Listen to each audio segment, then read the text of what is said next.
You can combine all kinds of procedural texture effects very quickly in Affinity Photo.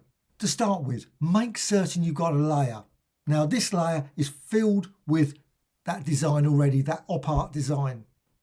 But what you can also do, once you've got this design, you can always go to layer and you can just duplicate it. That's the key thing. So you can see now you've got obviously two, they're exactly identical. Go here and layers and go down and set to difference. Then go to filters and then go colors and procedural texture. At this point, I haven't got the equation, but you just go down here. And again, this is the equation I'm using. So please just copy that in from description. And you need this A, B and C, and you can set them to any value. So simply just change it. Just go to 3 or 4, 5. And as you do that, you'll see what happens. Because of the difference in the layers panel over here, you've got this completely weird and wonderful design. All kinds of abstract shapes and designs can be created using this, and you can move them. Simply just move the layer, and straight away, without actually even changing any settings, you can create some very unusual designs. But also you can continue to just change the C here. And also, of course, you can also change the equation. It's not in stone. You can change and add, tweak it, turn around and say 2 times C. And just by that simple act, we'll change it again. You can see the result of that by modifying it just slightly. You can create a different design. And click apply. Now you can repeat that. You don't have to apply it just once. What you can do, you can turn around and say, oh, layer, just go to layer and just duplicate.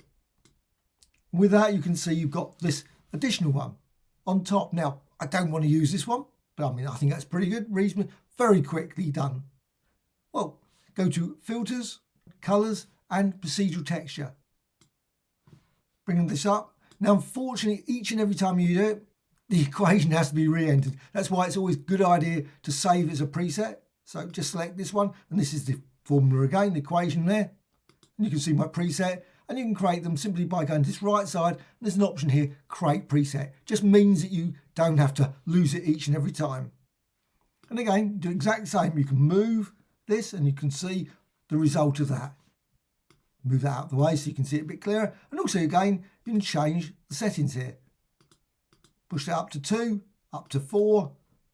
Maybe make that 5 or 6, and you can see the result. Very intense, texture-like designs very quickly. And again, click apply. Of course, you get to a certain point where probably you're not going to want to go any further.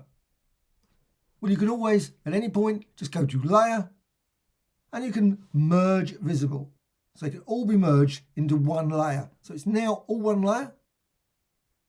I mean, you could also go over here and change the blending mode again in the layers panel. So just simply change that.